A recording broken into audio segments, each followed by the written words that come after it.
Padre, madre e hijo se casaron entre sí, el triángulo familiar más enfermizo documentado en Estados Unidos. En lo profundo de las escarpadas montañas Apalaches de Virginia Occidental, existió una vez un valle tan apartado que los lugareños lo llamaban el Hueco Olvidado. Fue allí protegido de la mirada de la América dominante desde 1910, fines de la década de 1940, hasta comienzos de la de 1970, donde echó raíces y prosperó durante casi 3 décadas el arreglo familiar más perturbador de la historia estadounidense. Nuestra investigación comienza en abril de 1972, cuando la trabajadora social del condado Margaret Holloway se adentró en esta comunidad aislada tras informes de estructuras familiares inusuales que habían persistido durante generaciones. Lo que descubrió conmocionaría a la nación y cambiaría para siempre cómo entendemos las consecuencias devastadoras del aislamiento genético. La familia Caldwell vivía al final de un camino de tierra, serpenteante en una casa de campo desgastada rodeada de bosque denso. 3 personas: Robert Caldwell, de 49 años, su esposa, Martha, de 47 años, y su hijo James, de 28 años, decían estar legalmente casados entre sí, en diversas combinaciones, y creaban lo que los vecinos llamaban en voz baja el triángulo. Margaret recordó en su testimonio abierto recientemente de 1973 que nunca olvidaría el momento en que puso un pie en esa propiedad. Dijo que había algo inquietante en la manera en que interactuaban, como ver un espejo distorsionado de la vida familiar. Los registros judiciales revelaron que Robert se había casado con Martha en 1944, cuando ella tenía 19 años. Tuvieron un hijo, James, en 1944. Lo que ocurrió después desafió todas las normas sociales y los límites legales. Cuando James cumplió 18 años en 1962, Martha se divorció de Robert y se casó legalmente con su propio hijo en un condado vecino donde las autoridades no reconocieron el vínculo. 2 años después, en un hecho aún más impactante, Robert y James formaron su propia unión legalmente reconocida en otra jurisdicción.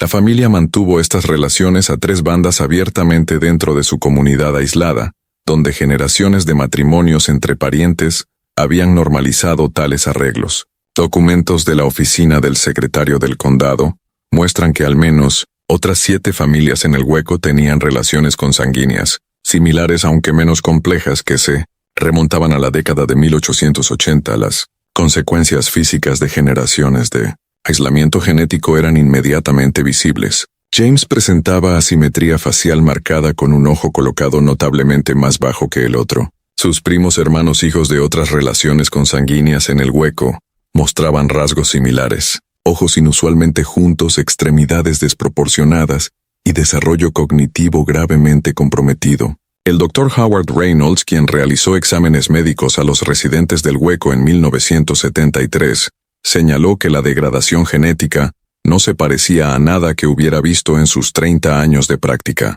Múltiples trastornos genéticos recesivos aparecían de manera simultánea en estas personas y generaban complicaciones de salud que la medicina moderna no estaba preparada para abordar. El impacto psicológico era igualmente devastador.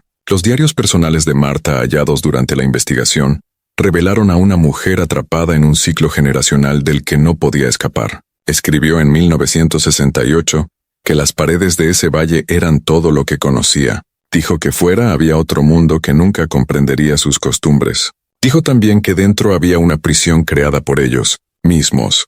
El descubrimiento del triángulo de la familia Caldwell sacudió a la sociedad estadounidense cuando se hizo público a finales de 1973.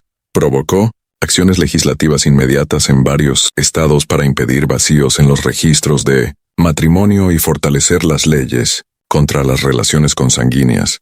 El inquietante arreglo de la familia Caldwell no se desarrolló de manera aislada. Registros históricos y libros parroquiales de fines del siglo XIX revelaron que la comunidad del Valle practicaba diversas formas de relaciones consanguíneas desde al menos 5 generaciones atrás. Los primeros colonos del Hueco, 3 familias emparentadas que llegaron en 1842, habían elegido intencionalmente ese lugar por su lejanía. El censo del condado de 1850 muestra que los colonos originales incluían a los Caldwell, los Miller y los Preston, y todos compartían abuelos de una generación anterior. Su aislamiento deliberado estaba motivado en parte por creencias religiosas que forasteros calificaban de sectarias y que enfatizaban la pureza de sangre y el rechazo de la influencia externa. Estas comunidades no desarrollaron sus prácticas de un día para otro, explicó la historiadora Eleanor Matthews, especialista en desarrollo cultural de los Apalaches. El extrema aislamiento geográfico unido a la dificultad económica creó condiciones en las que las opciones de matrimonio se hicieron cada vez más limitadas con cada generación. Para 1900, los registros de la Iglesia indican que 78% de los matrimonios dentro del hueco eran entre primos de primer o segundo grado. Para 1950, esta cifra había aumentado a 93%, con varios casos documentados de relaciones entre tío y sobrina, y entre tía y sobrino. El Triángulo de los Caldwell representó la manifestación más extrema de este patrón generacional. Las consecuencias genéticas se hicieron cada vez más graves con cada generación. Registros médicos de un médico itinerante que visitó el hueco en 1962 describieron niños con discapacidades profundas del desarrollo, rasgos faciales inusuales y esperanzas de vida significativamente reducidas. Muchos murieron antes de llegar a la edad adulta a causa de defectos cardíacos, malformaciones renales y sistemas inmunitarios comprometidos. La evaluación médica de James Caldwell de 1973 reveló que tenía el desarrollo cognitivo de un niño de 12 años a pesar de tener 28. Su examen físico documentó 6 dedos en la mano izquierda, escoliosis grave, y un soplo cardíaco compatible con defectos del tabique. Lo más preocupante era que las pruebas genéticas disponibles en ese momento sugerían altos niveles de homocigosidad, material genético idéntico heredado de padres emparentados. El informe del Dr. Reynolds señalaba que estaban presenciando el colapso de la diversidad genética. Cada generación agravaba las anomalías previas a la vez que introducía nuevas. Si esa comunidad hubiera permanecido oculta otra generación, se habrían visto deformidades aún más profundas e incompatibles con la vida. La familia Caldwell tuvo 4 hijos a partir de sus diversas relaciones. La paternidad exacta de esos niños se mantuvo deliberadamente confusa en los registros familiares. Ellos mostraron las consecuencias más graves de la endogamia multigeneracional. 2 murieron en la infancia por defectos cardíacos congénitos. Los otros 2, Sarah de 11 años y Thomas de 8, fueron puestos de inmediato bajo custodia estatal cuando se descubrió la situación. Sarah no podía hablar y necesitaba cuidados constantes por convulsiones y dificultades respiratorias. Thomas, aunque podía comunicarse en oraciones simples, presentaba deformidades físicas profundas. Tenía dedos fusionados y piernas muy arqueadas que limitaban su movilidad. Sus expedientes médicos en el Hospital Infantil de Charleston documentaron más de 14 trastornos genéticos distintos entre ambos. Esos niños representaban la culminación de generaciones de aislamiento genético, según señaló la pediatra Catherine Winters que los atendió. Sus condiciones no eran solo el resultado de su situación familiar inmediata, sino de décadas de daño genético acumulado que no podía deshacerse. El hueco tenía 37 residentes cuando fue descubierto en 1972. Las pruebas genéticas revelaron que a pesar de parecer unidades familiares distintas, la comunidad entera compartía en esencia el equivalente genético de ser hermanos o primos hermanos. El coeficiente promedio de relación se estimó en 0.38, casi 8 veces más alto de lo que se consideraría preocupante en la genética médica convencional. Las entradas del diario de Marta de 1965 muestran que ella era consciente de las consecuencias. Anotó que otro bebé había nacido en la familia Preston. Dijo que no lloró. Dijo que sus pequeñas manos no estaban formadas como debían. Dijo que todos fingían no notar estas cosas que sucedían cada vez más con cada bebé que nacía en el hueco. La estructura social que permitió y mantuvo esas relaciones era quizá aún más perturbadora que las relaciones mismas.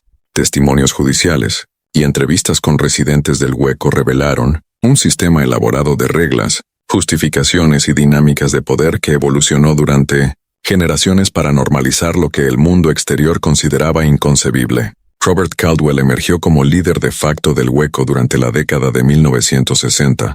Mantuvo el control mediante una combinación de carisma, aislamiento y miedo. Antiguos residentes describieron cómo controlaba el acceso a la única radio que los conectaba con el exterior. Filtraba e interpretaba la información para reforzar las prácticas de la comunidad.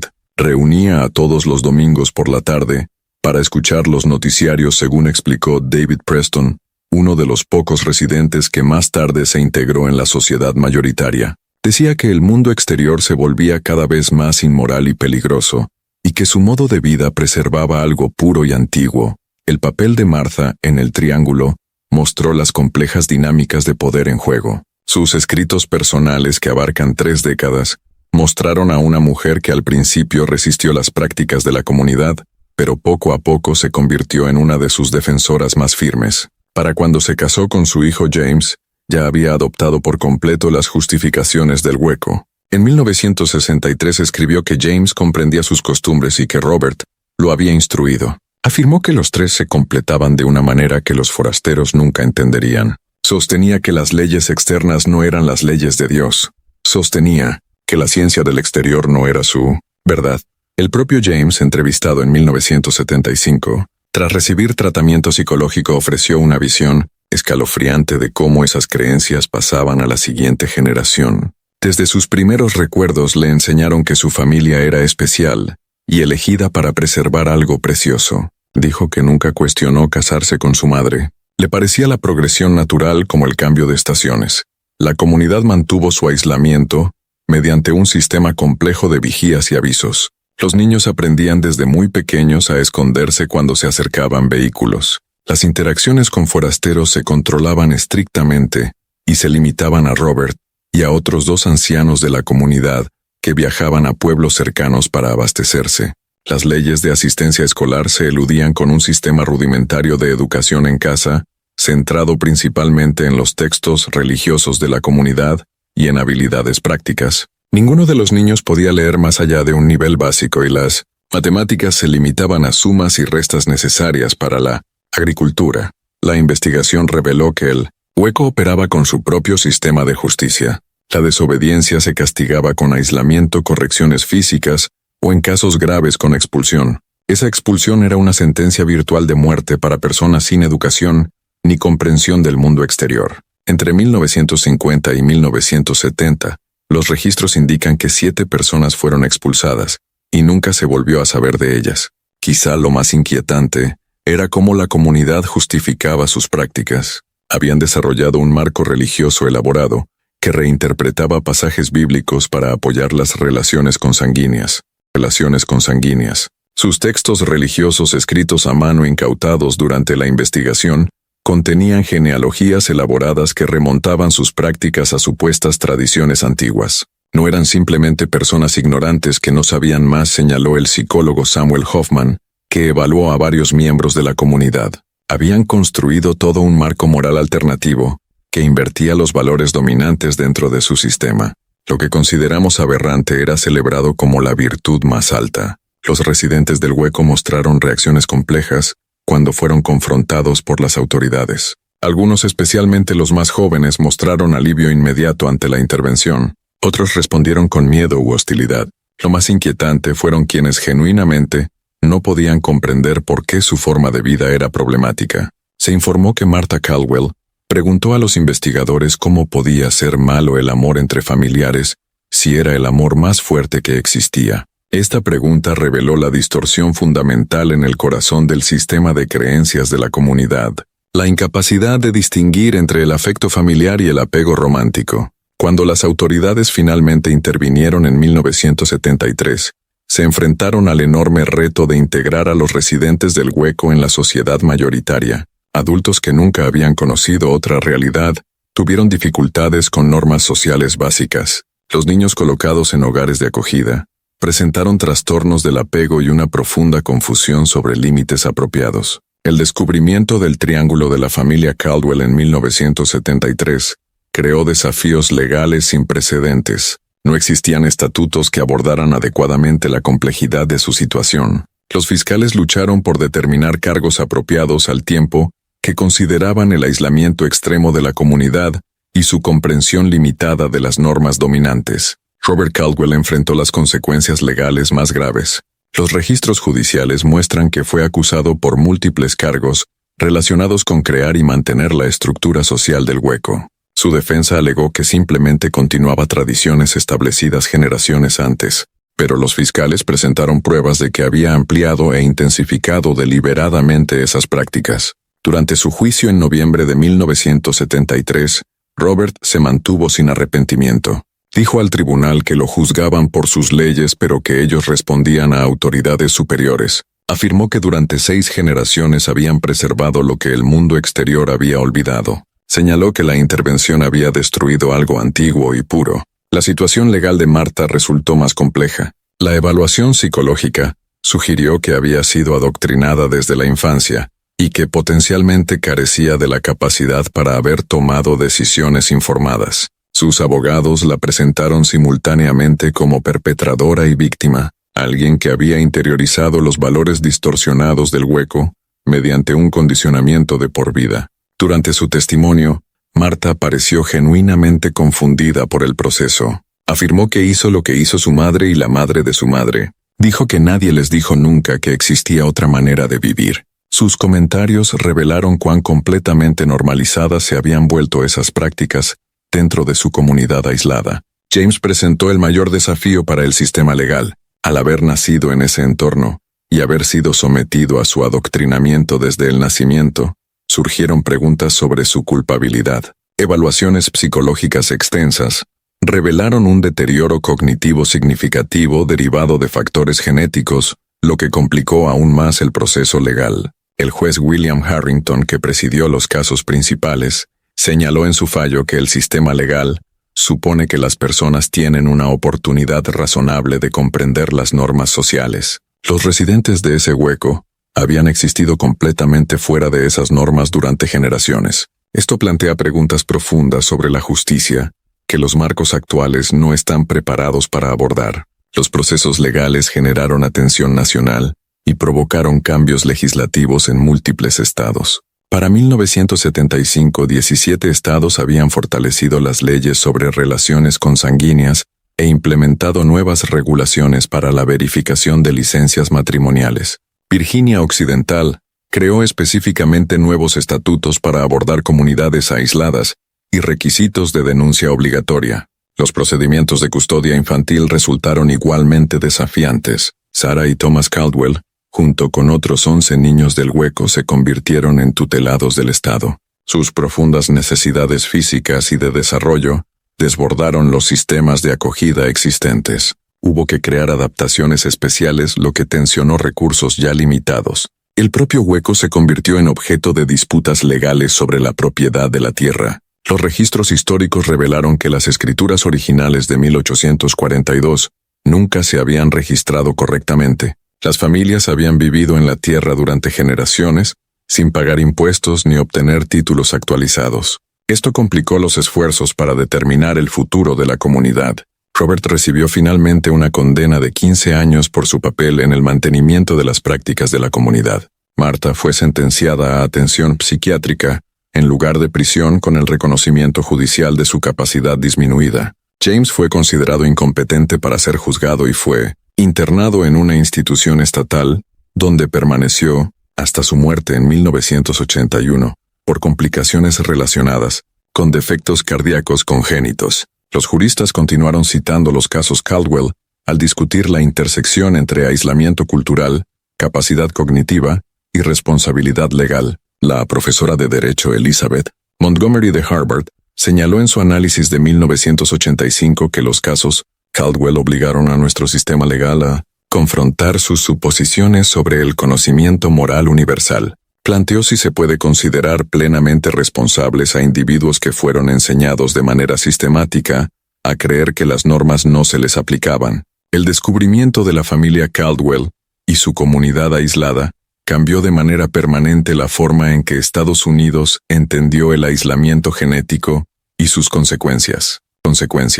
El caso se convirtió en un hito en la investigación genética, en las prácticas de trabajo social y en las intervenciones de salud pública en comunidades remotas. Investigadores médicos de la Universidad Johns Hopkins realizaron estudios extensos sobre antiguos residentes del hueco entre 1965 y 1980. Sus hallazgos publicados en la revista estadounidense de genética humana documentaron la evidencia más completa hasta la fecha sobre trastornos genéticos recesivos resultantes de la consanguinidad. El estudio sobre los Caldwell pasó a ser lectura obligatoria para estudiantes de medicina especializados en trastornos genéticos. El Dr. Michael Bernstein, quien dirigió el equipo de investigación, explicó que lo observado en los residentes del hueco representaba múltiples trastornos genéticos superpuestos que se habían acumulado durante generaciones en algunas personas. Identificaron hasta 7 condiciones recesivas distintas que serían extremadamente raras en la población general. Los niños nacidos en el hueco que sobrevivieron hasta la vida adulta enfrentaron enormes desafíos para integrarse en la sociedad mayoritaria. Estudios de seguimiento realizados en 1990 mostraron que de los 14 niños retirados de la comunidad, solo 3 lograron vivir de forma independiente. El resto requirió apoyo continuo por discapacidades físicas, por deterioros cognitivos o por trauma psicológico. Sarah Caldwell, que desafió las expectativas médicas al sobrevivir hasta la adultez, concedió una rara entrevista en 1992, con 30 años viviendo en un centro de atención especializada. Aprendió comunicación básica mediante tecnología adaptativa, pese a sus limitaciones significativas. Expresó que sabía que era diferente. También dijo que se alegraba de haber visto el mundo fuera del hueco. Thomas Caldwell, tras múltiples cirugías y años de fisioterapia, logró movilidad limitada. Completó una educación secundaria modificada y trabajó en un taller protegido. Sus gestores de caso destacaron su notable resistencia pese a las circunstancias de su nacimiento y su primera infancia. El caso Caldwell cambió de forma fundamental las prácticas de trabajo social en la América rural. Se establecieron nuevos protocolos para identificar e intervenir en comunidades aisladas. Los programas de formación abordan ahora de manera específica los signos de aislamiento genético y de relaciones consanguíneas. Se hicieron obligatorios los controles periódicos de bienestar para niños en zonas remotas que no estaban inscritos en escuelas públicas. El lugar del hueco experimentó una transformación tras largos procesos legales. El Estado adquirió la tierra en 1979. Hoy, alberga el Centro Apalache de Educación Genética, un centro de investigación y educación dedicado a estudiar los efectos del aislamiento genético y a desarrollar intervenciones para comunidades en riesgo. Quienes lo visitan pueden ver estructuras conservadas de la comunidad original, junto a exposiciones modernas que explican la ciencia de la diversidad genética y su importancia para la salud de las poblaciones. La declaración de misión del centro reconoce sus orígenes perturbadores y enfatiza el compromiso con la prevención de situaciones similares mediante educación y alcance comunitario. Quizá el legado más significativo del caso Caldwell ha sido su impacto en la conciencia pública. Lo que antes era un tema tabú, pasó a formar parte de los planes de estudio y de campañas de salud pública. Las escuelas enseñan ahora la importancia de la diversidad genética y las iniciativas de salud pública dirigen información específica sobre salud genética a comunidades aisladas. Martha Caldwell pasó sus últimos años en un centro de atención psiquiátrica, donde gradualmente adquirió conciencia sobre la verdadera naturaleza de la situación de su familia. El personal de enfermería informó que antes de su muerte en 1989, llegó a comprender el daño perpetuado durante generaciones. Su última entrada de diario conservada en los archivos del Centro Apalache afirma que ahora veía lo que se les había arrebatado y pedía que ningún niño volviera a crecer como ellos creyendo que la oscuridad era luz. Robert Caldwell nunca reconoció el daño causado por las prácticas del hueco. Murió en prisión en 1983, manteniendo que el mundo exterior había destruido algo valioso. Sus escritos en prisión revelan a un hombre incapaz de reconocer el sufrimiento que habían causado sus creencias. El legado genético de la familia Caldwell continúa en la actualidad. Investigadores han identificado a más de 200 personas en condados circundantes que portan marcadores genéticos rastreados a las familias originales del hueco. Las autoridades de salud pública monitorean activamente a estas poblaciones por trastornos recesivos y ofrecen asesoramiento y pruebas genéticas. El triángulo de la familia Caldwell permanece como uno de los capítulos más perturbadores de la historia estadounidense, un recordatorio severo de cómo el aislamiento, la desinformación y los patrones generacionales pueden crear un sufrimiento inimaginable. Sin embargo, de esa oscuridad surgieron avances importantes en la comprensión de la genética en la intervención comunitaria y en la necesidad humana fundamental de conexión más allá de los límites familiares. Mientras seguimos descubriendo comunidades aisladas en regiones remotas de Estados Unidos, incluso hoy, las lecciones del caso Caldwell siguen siendo de vital importancia. Su historia recuerda que la vigilancia, la educación y la compasión son nuestras mejores herramientas contra la repetición de una tragedia semejante.